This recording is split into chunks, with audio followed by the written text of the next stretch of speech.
Hi, it's June 5th, 2023, and we are in Silver Lake interviewing the ultimate hyphenate. Writer, director, producer, actor, designer, artist, Billy Clift, who is here today with his friend, Olivier, who will help us with our interview. So the cameraman, I'm Michael Masterson, and our cameraman today is Koi Pham. And we really appreciate you doing this for us. We have been documenting the people of Silver Lake for about 15 years now, and we're delighted to have you join that group of people. Well, I'm very excited to be part of that whole 15 years expanse. How cool is that? It is cool. And in full disclosure, Mr. Clift and I have known each other over 40 years, so there's a lot of history between us besides all that. So, but there's a lot of things I don't know about you, so we're going to ask some questions about your past to start with, like your family, how they ended up in LA, how you ended up here. Just tell us a little bit about your family history, your parents, and all that. Sure. My mother and father, my father was a DJ on the radio here in Los Angeles and in Seattle. So before I was born, he would go back and forth. From both places. And so in actuality I was born in Seattle, but then was taken down here quite a while. My sisters were born here. And so he hung out with all the stars back in the day, you know, Danny Thomas,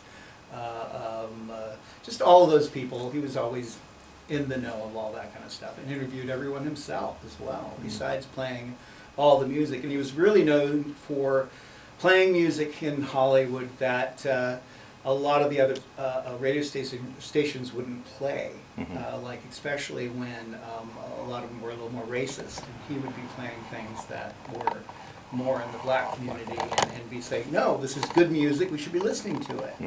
And so he made a lot of major important things. What was the name of the radio station? It was the Hollywood Canteen here. Oh, okay. And then it was KROQ in Seattle, so he would go back and forth. Where did you live when you were down here? Where did your family move to? Where were you living? Hollywood. I lived right off of Hollywood Boulevard, not far from Laurel Canyon. And not far from where I met you when you first lived on Laurel Canyon. That's right, exactly. So, and I went to Hollywood High School. I went to all the schools that were right in the area. And what about your mother? Did she work? My mother did. She did work when she. There was a certain point where she worked at iMagnums in Beverly Hills in the jewelry department, and that's what she did, and so she was always kind of connected to all of it as well, in the way that she would know all the Hollywood people, all the film people, and they would come in and they'd shop from her, and that was cool. That's cool. That's great. And did I have to ask this up front because people will want to know, are you related to Montgomery Clift? Yes. Yes, what is the relationship of your family? It's just a third cousin, you know. But he actually, his brother, I never met him. He died in 1967, and so there's not that much time in which I would have been, you know, alive. Right.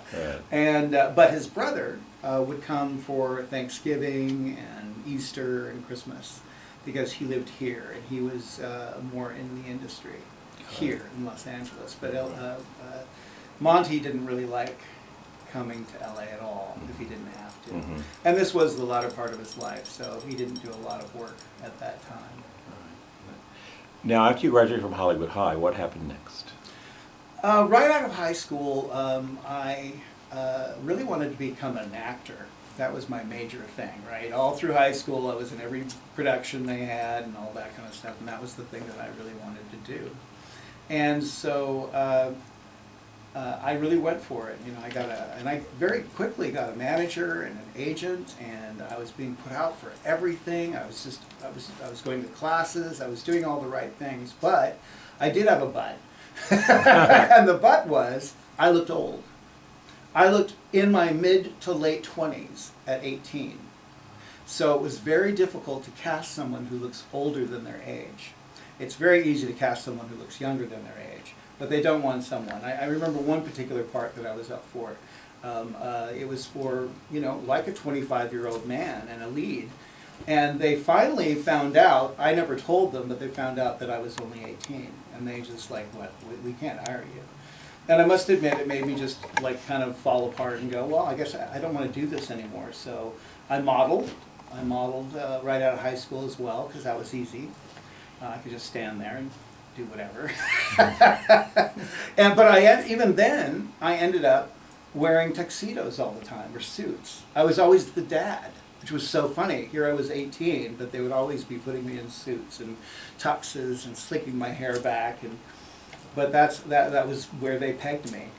So at the age of 20, I felt, well, I couldn't do this anymore. How much longer could I model, right, at 20? So I went to hair school.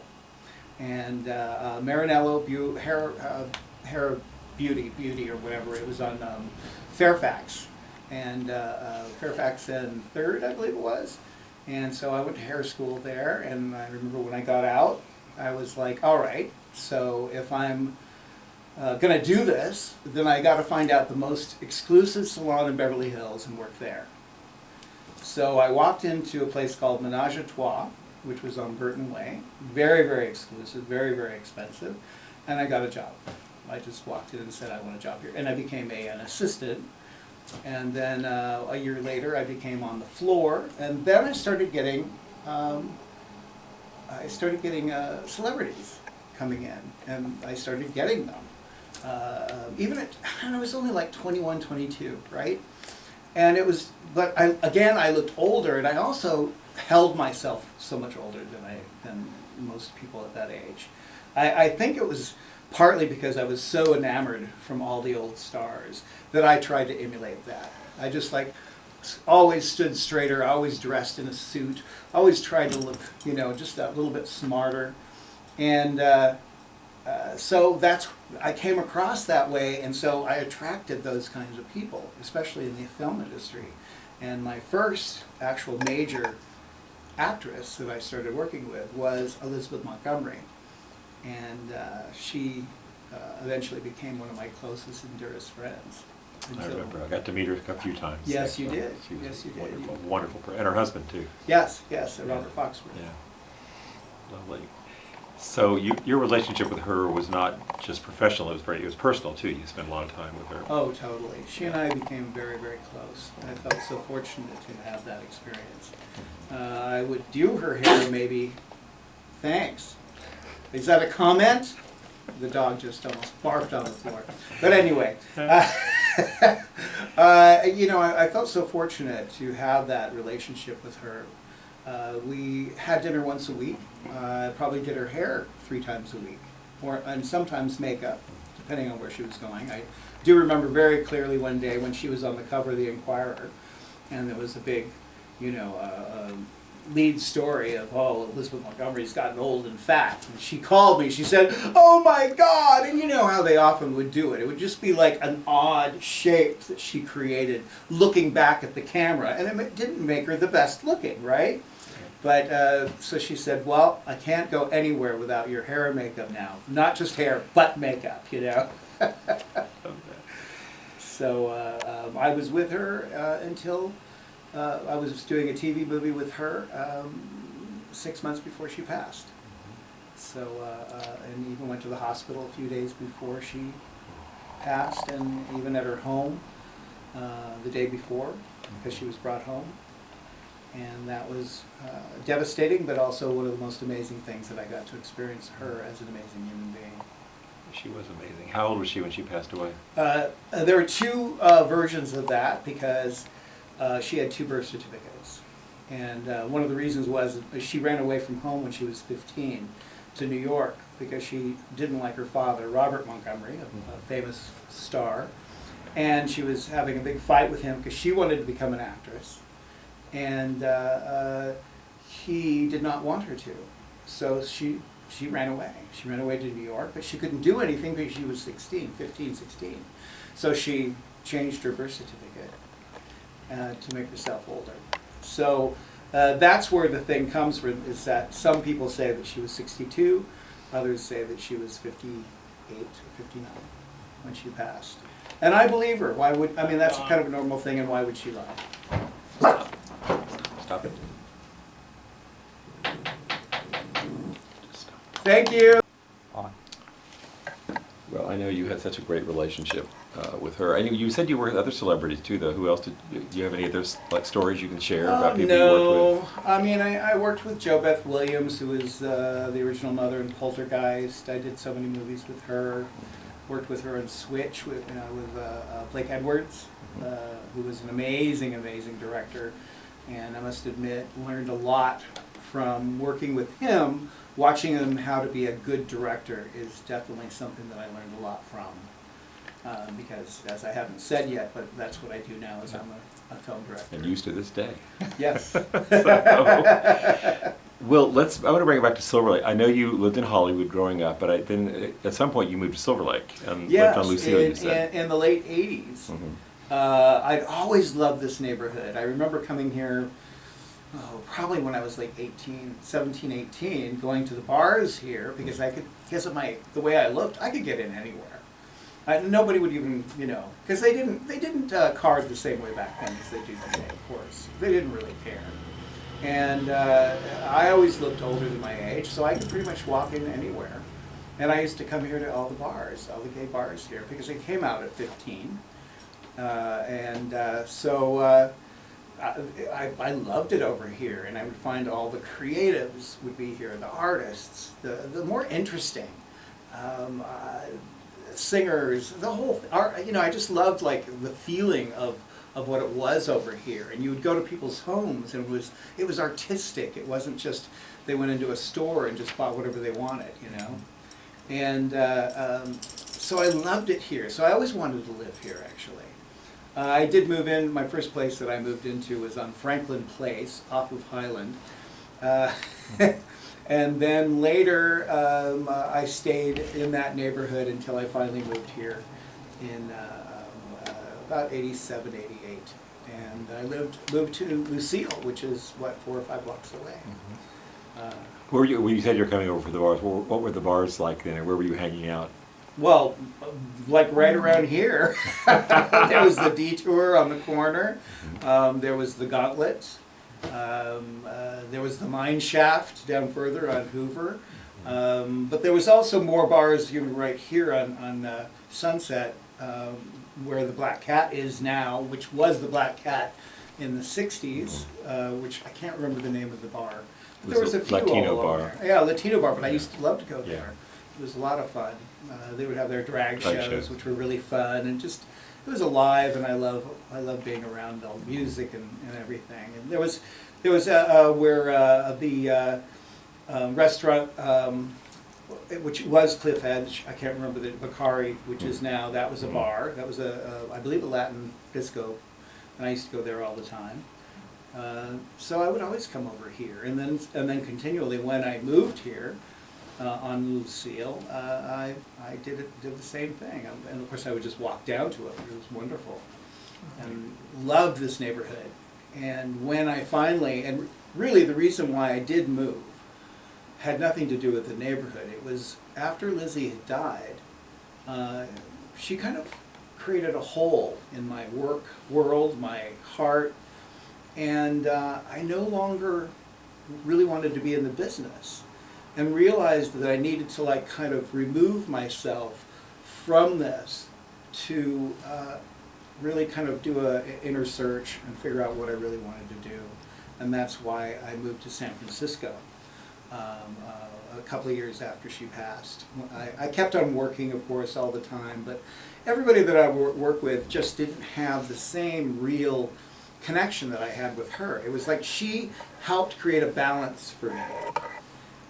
In that I could go to her and we'd have fun, we'd laugh, we'd talk about all the other actors, people that she knew, we'd bitch about them. Nothing we would say to anybody, of course, but because she knew them all.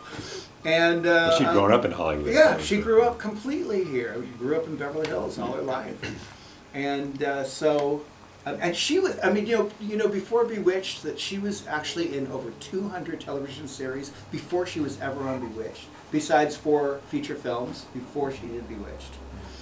A lot of people don't even realize that, because she was on her dad's show every week, and on and on and on. But anyway, so it really made me want to move away and reflect. And that's what brought me to what I really wanted to do, was become a director, a writer and a director. So you went to San Francisco, and you were supporting yourself still by doing hair, things like that? Yes, I did, because I could work for Mervyn's and Macy's, and I would do like Wired magazine, any kind of publications that were up there. I got an agent up there, and so I had no problem getting work up there for that whole time. So when you were doing that, your mind was about going to a new career, basically, getting behind the camera. It was time to reinvent myself.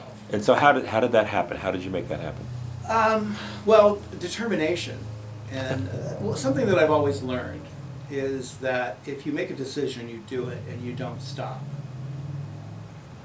And you don't let anybody tell you that you're wrong, or you listen and you learn, but don't let anybody tell you that you can't do it. And I was determined. I made my first, I did 2 documentaries first, one on Jose Sarria, if you ever heard of him. He was the first person ever, first outward gay person to ever run for public office in the United States. And then I did another one on 5 men who lived as if they were in the 1800s in San Francisco, with their homes and the way they were, their manners and everything, called the Pure Eccentrics. And then I did a silly comedy called Baby Jane, which was a parody of whatever happened to Baby Jane. And I took the film and I made it a very dark, comedic parody. And it actually worked, and I was fortunate to get really good reviews. And that was actually the thing that came up that said, all right, I think maybe you can do this. And wasn't it in film festivals, things like that? Oh, nominated for awards festival, and yes, all kinds of things. Yes, all over the world. Mm-hmm. It did really well. I traveled with it, and it was showing me that I could do it, because I was very realistic about it, because I'd been in this industry all the time, and if I did know that if I wasn't good at it, then I would stop and figure out something else. If I'm really not good at this, then I better be realistic about that. But once I realized, no, I can do this, then fine, I'm going to do it. And so then it was time to move back to Los Angeles and back home. My mother, who's much older, I wanted to be around her, and be around my family, and be back home. This neighborhood of Silver Lake is what fed me, because you tend to meet the most creative and most interesting people, I think, in this neighborhood, and I believe you still can and still do. So it was around 2009, 2010, somewhere around there. Yes. You moved back when Baby Jane Yeah. came out. So what the next film I had for you was in 2011. I Want to Get Married. Yes, yes, Tell us and that about was that. all about Proposition 8.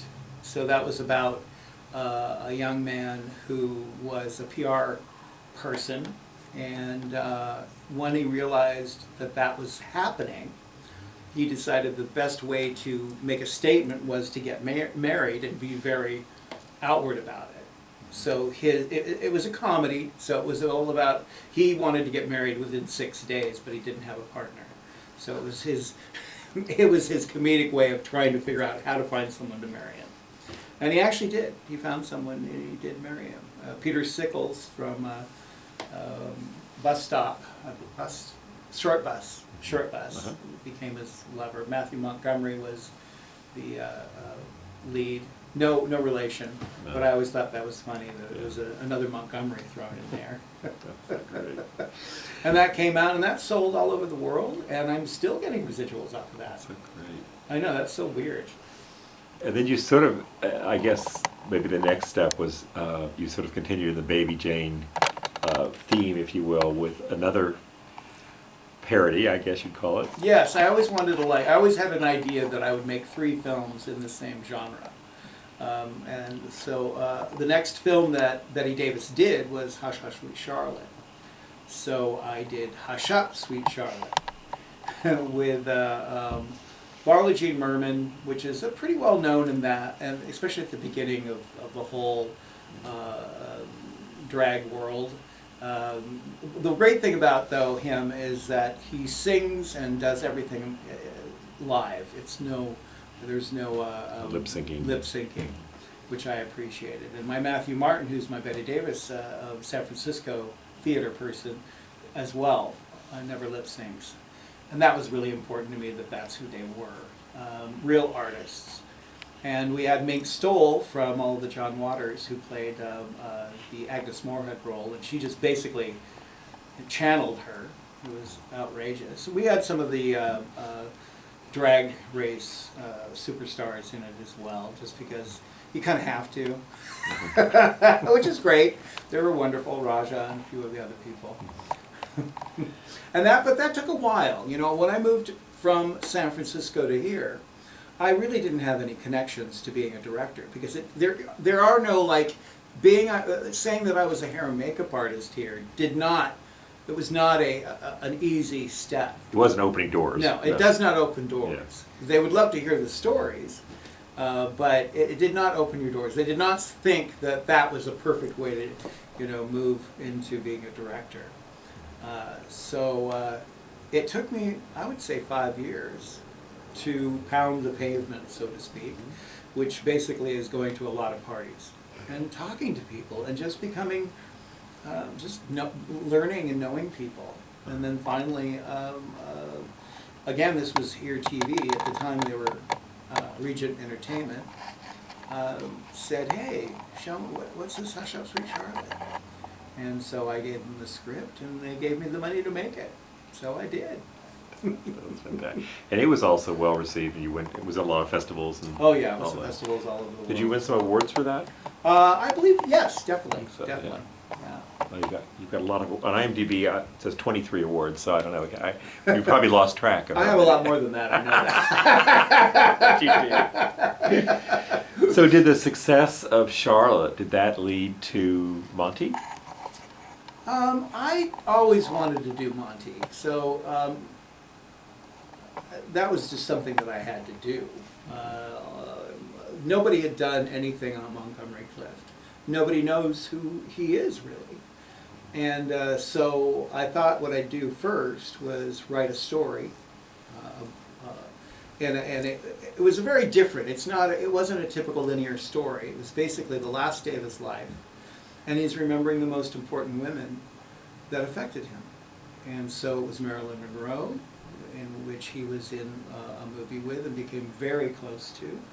It was, of course, Elizabeth Taylor, that was his best friend, starting from A Place in the Sun. And Judy Garland was in it also, because that was his favorite music, was Ella Fitzgerald and Judy Garland, both of those singers.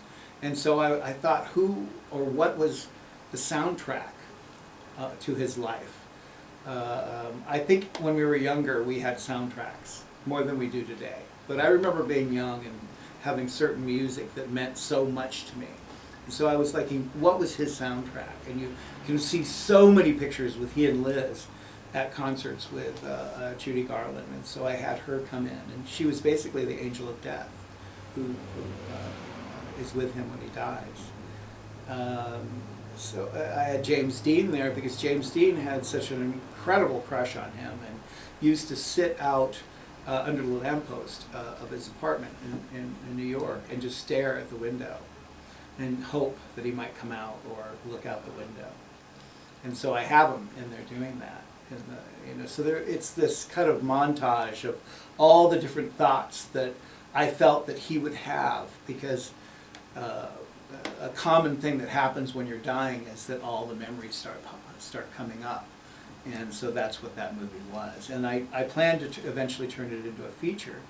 But right after I got Monty, I was asked to do A Long Road to Freedom. I was going to ask you about The Advocate, the 50th anniversary. Yeah, A Long Road to Freedom, The Advocate celebrates 50 years.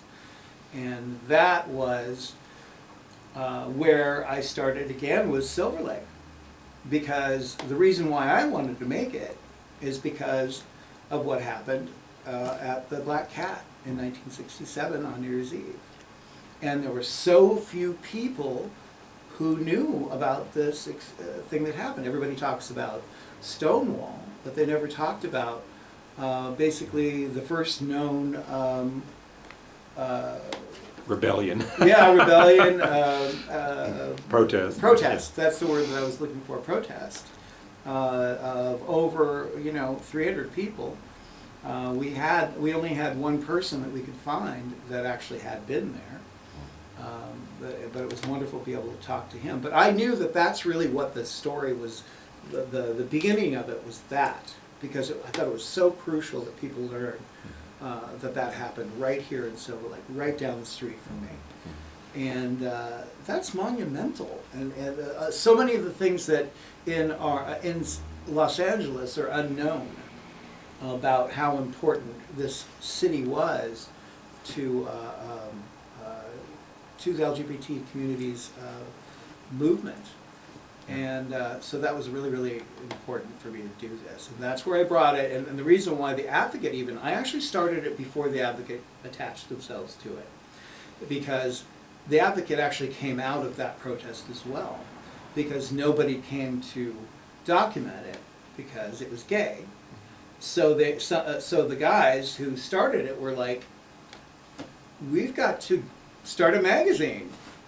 We've got to start printing this out. So as you might know, that I can't remember their names off the top of my head, but one of them worked at Prospect Studios, and so he actually printed out the Advocate in the basement, using their printing presses, illegally. Well, meaning that, he wasn't supposed to. Clandestinely. Yeah. And then just came around all the areas so that people could read what was happening to our community. And that was so crucial. So that's where the Advocate actually came in, was the fact that this protest actually spurred it. So Silver Lake sort of birthed the Advocate in Exactly, that case. it is. It was. That's a really wonderful story. As well as the first protest that large. Mm-hmm. There may have been other ones that we don't have, but that was the largest ever at that time. Well, there was the Donuts place downtown. Exactly, which I believe was still after that. Oh no, it might have been before. Maybe around the same time, I think. But that was just a few people in comparison. That's Sure. what I'm saying. It was still very important, but that was definitely, they threw donuts, and there was those hurt. I was there. No, I'm kidding. Well, I was lucky enough to go to the premiere of The Long Road to Freedom, actually, which is quite really wonderful evening. And we talked about it afterwards. And I know you interviewed, who knows how many people you interviewed that were in that film. And tell a little bit more about the film, the people you talked to, and. Oh my gosh, names always are so bad for me. Gloria Allred. Yeah, Gloria Allred. Oh, you remember Gloria at the premiere? She was like, I felt so good about that because when she came, you always know if someone likes something, because otherwise they leave right away. But she didn't. She was like, she just wanted to stick around. She wanted to talk to everybody. She was handing out business cards. She was, yes, wasn't she funny? If you need me, and she doesn't need it. She doesn't need any money. She doesn't even do that stuff for money. She does it because she thinks it's right. She's amazing, amazing woman. I just felt so fortunate. I later did a short documentary on her as well, which I was very excited to just sit and be with her and just talk about her and what she's done, and also basically about what she's done for the LGBT community, which has been. She was one of the first because she was. Very good friends with a man named Morris Kite. And Morris Kite was a very important LGBT guy who really did all of the most important things for our community. Starting the LGBT Center. He and a few other people started the LGBT Center. But he was incredibly pushy, and he pushed Gloria Allred into coming on board with problems of like people who were in the parks and they were ending up in jail, and he would go, okay, you go and get them out, and she'd go, all right, fine, because I know that you're going to bug me every minute if I don't, He was very persistent. Yes, he was very persistent. I think was Jerry even- Brown appointed him as the first human rights commissioner, I believe, in Yes, you're right. California. So, Yeah, you're right. so I don't know First if you- human rights. I'll put in a plug for my friend Mary Ann Cherry's book on Morris. I know Kite. I know her, Yes, and I good interviewed friend of her because I do have in the works a documentary on his life. mine. I know that. Yes, that's really exciting. Actually, so many projects going on now. I have so many projects and I don't even know how I'm doing them. I mean, next door is my studio, and there are all these hard drives are sitting there going, aren't you supposed to finish one of these? Really? I go with what's in front of me, Yeah. and right now I'm doing this right now. Well, you've got about 3 or 4 projects in the works, in one stage or another. Well, I Yes. know Morris Kite is one, and then Yes. you have the other one, the one you talked about, The Lair. Yes, The Lair, which is a vampire series. Actually, it's going to be Vampire and Werewolves. And this was actually a very popular show in the mid-2000s, early mid-2000s. And it was on for 3 years, and it's become a cult classic. So Here TV came to me and said, would you be interested in rebooting it? And I said, yeah, I love this kind of genre. I love doing werewolves. I love doing vampires. And so so I started painting. Creating your own set. Creating my own set because I love to use, at least for one character in a show, I love to use my own place. And it's totally just so that I don't have to go anywhere. Right. It's so easy for you, right? And so I can just wake up, make the bed, and have my people bring in all the equipment and lights, and then we can shoot. And then everybody can go home and I can get to bed. So I think that's the reason why I do it.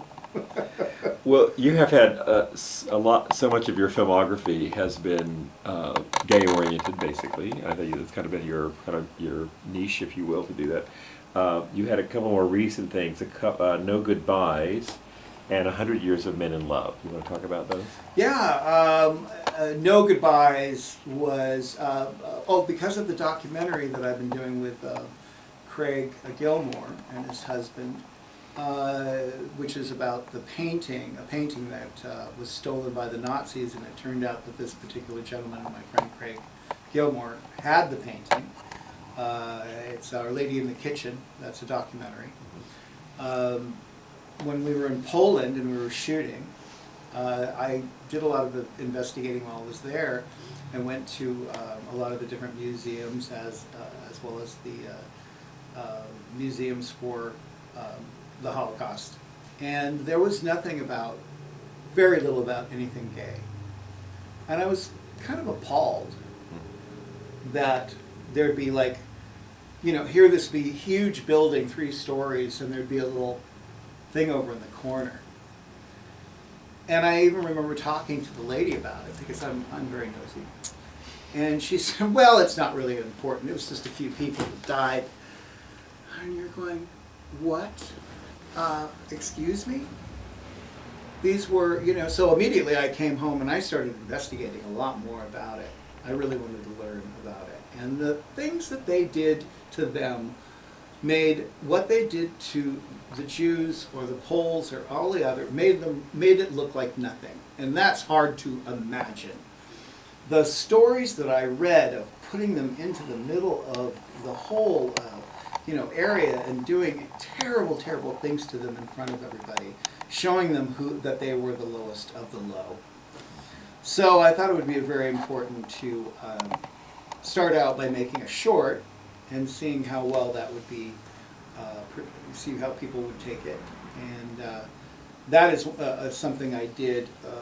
It was a 20-minute short, and I even got an actual Holocaust survivor to be an older person talking about what had happened to him in Auschwitz. And I took 2 stories that actually did happen of a young gay man in Auschwitz, and I pushed them together to make a story. And I have written the feature. I want to do that. And it did travel all over the world, Tokyo and Rome and just everywhere, and it won very many awards, that alone. Not all of them. That's why I say I know that I have so many more awards than that, is because not all of those show up on IMDb. because that did really, really well. And a very poignant, very important piece to me that we need to see that was part of it as well. Not to negate anything else, but we need to shine light on that. And the gentleman who was the man who was in Auschwitz, who played the older Otto, was very, he was not gay, and he just said, I was there. I saw what they did to the gay people. People need to know this. This is crucial and important, and I'm so happy that you're doing this. So that was a major little short that I made. We just, that was about 1.5 years ago, I believe. You hope to make it into a feature? And yes, I definitely want to make that into a feature. I already have the script basically done. And so if there's anybody out there who wants to give me $5. Kickstarter starts here. And then tell us about 100 Years of Men in Love. Yeah. 100 Years of Men in Love is what a beautiful documentary it is, because it's so simple. Two men in New York started just going to thrift stores, and they happened to notice photographs that would be in piles sometimes in thrift stores, and they would be going through it, and one time they saw this one, and it was two men, and they started looking at the photo and said, they look like there's something going on here. So they started collecting it. And the photos that went back to 1850s, 1860s.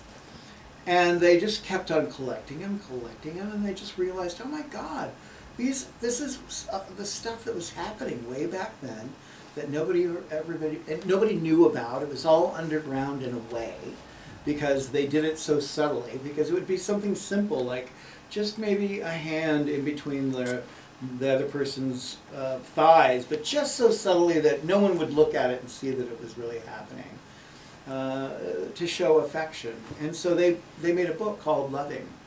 And so this documentary was about that book. And it was really about looking at the photos. That's what I loved about doing that, is it wasn't a lot of talking. It was truly investigating these pictures one after another. So editing it in particular was outrageous, because then you had to figure out what picture went after each other, and how did you create ups and downs, and this roller coaster ride, and dividing them into all the different places of who they are and where they were. And so it was exciting. It did very, very well. It's still out there. It's on many different platforms to see, as well as the A Long Road to Freedom. So that was a beautiful one, and it's still going out there. I loved it. Oh, did you see it? Yeah. Oh, wonderful. It's interesting because you straddle so many different types of filmmaking. I mean, a lot of filmmakers are just documentarians, or they're just doing features or shorts or whatever. But you kind of doing everything. And does anything tug you more than anything else? No. That's what's interesting, is I want to keep it constantly moving into something different. And I like having all the different, I guess it's all part of me. I love comedy. I love a dark drama. Well, you've also done a lot of TV series too. Yes, yeah, So. but that's, and that's all kind of what I fell into. You never know where you're going to fall into, right? Doing a television series is totally trippy. My first was Not So Straight in Silver Lake, which is out. It's on many different platforms. Here TV, but it's also like on Comcast and so many different platforms, because it's done so well. What the people at Here TV do is they have the ability to pull it out into different ways, and it did so well and does so well. We completed season 2 a couple of months ago, and so that'll be coming out in October. And then The Lair is a series as well. It's a limited series of 6 episodes. But it is such a trip to have to write this many episodes. I'm writing it all myself. I produce it myself. I'm a director. I shoot it as well, because I got tired of having DPs tell me they couldn't do a shot when I'm sitting there looking at it going, I know exactly how to do this shot. I know exactly where to put the camera, and you're telling me you can't do it. Well, I wasn't kidding when I introduced you as the ultimate hyphenate. I learned from somebody like a Blake Edwards that it was so crucial for you to learn everything. Even if you don't always do it. You better know how to do it. You better know what they're doing. Because no matter what, at the end of the day, you're going to be blamed.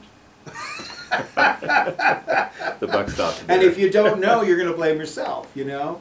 So it's crucial that you learn I want to know what the costumers are doing. I want to know what the props people are doing. I want to know every part of it, you know? Obviously, I understand art direction, you know? And I can do plain and simple, too. Sure, you can do anything you want. So you've got, you're going to be doing this thing on Morris Kite, and you're Yes. working on the lair, and you have some other things in the hopper? Yeah, there is a feature that I'm supposed to be doing in the fall called Big Rage, and it is actually a mainstream action film. And it will be my first more mainstream show, and I'm excited about that because in actuality, that's where I want to go. I want to go more into the mainstream. You find yourself when you fall into a niche, it is common that then that's where it's going to fall to, and it just kind of keeps on building. And it's been great. There's no complaints about that. I learned so much. I've got an amazing, I'm so proud of my body of work. And so varied, as you said. They're incredibly varied. And music videos are another thing that I love to do. I've done, over 40 music videos. And because you can do whatever. Oh, I think I'm going to have them be on the moon for a while, and then I think they'll be in Pittsburgh. I don't know. They can be anywhere, you know. And I love that creativity that you can do, and I'm constantly trying to challenge myself, to push myself to be able to figure out how to do more, how to visualize it more, and be able to tell stories more creatively. So. You've also sort of assembled much like John Waters did, you sort of assembled a cast of characters that reappear in different things, I believe, right? Is that true? I definitely try to. Yeah. I like working with, once I know the actors, I like to work with them again because I know what I'm going to get. I know how to work with them. It's comfortable, and then it also becomes a family. And it's interesting because some producers don't like that. They want you to constantly change it around. So I do have to stand my ground sometimes. I think you're standing it very well from what I can see. So, Was there anything else we haven't discovered, or you want to tell us anything more that we might have missed? Or? Gosh, I just know that Silver Lake is a really, really important part of Los Angeles. Yeah. This house in particular was built in Tell us about this house. Yeah, I was going to ask you about it. Yeah. I learned, and it's been a while that I wanted to know more about it, but and finally Mr. Dan, who lives right near here, was telling me that he found a little bit of information, and the fact that the house, as I said, the house was built in 1897, and that this was a person who had a horse stables. He had a horse party down at the bottom of the hill. Now, mind you, in 1987, this would be totally sitting here alone. The house I lived in on you mean 1897? 1897, excuse me. This would have been sitting here completely by itself. It was a 3-story Victorian craftsman, which is now it's only a 2-story. They topped it off in the 60s for some reason. I guess they didn't like the top, I don't know. And so eventually when the movie studios, eventually when the movie studios started happening, like Mack Sennett is just, down the street. And of course, so many other film studios were here. I mean, Disney was, of course, on Hyperion, and then there's Prospect Studios, and then there's where the Scientology studios are, but of course that was an old studios as well. So he would they would use his horses for the studios. So that's kind of fun. I don't think things started really being built around here until the 20s or 30s, so it sat here alone for quite a while. So they cut a story off of it then. Yeah, I don't know if it was rotten or I don't know. But it had a turret and it's everything. Spanish style now. Yes, Yeah. that's what they did in the 60s, so when the new owner picked it up, they just kind of pushed it in that direction. And I thought they did a great job. But at least the interiors are this is exactly the way it would have been. The fireplace probably would have been a lot more, Victorian. But the ceilings are the original ceilings, and that's what's so cool. So it tells you where the rooms were, because it's the original location for them. You done some wonderful stenciling on that. Really. Thank you. So thank really, you. really beautiful. I can't help myself. I will move in someplace, and I think that I'm going to keep it kind of simple, and then this is what happens. I don't think of you as a simple person, Kelly. At all. So, anyway, well, this has been wonderful. Thank you so much for doing this for us. Oh, it's my And pleasure. It's Really, my really pleasure. great. And also for connecting yourself and your work so much to Silver Lake, a place that we all love, and we really, that this project is dedicated to preserving that, connecting those dots, or collecting those dots, I guess you could I say. love So, that. yeah. I love that. So anyway, thank you. And Olivier, you've been wonderful too. He's been good, but He's he very could have been good. better. Could have All done right. some dancing. Here you go. All right.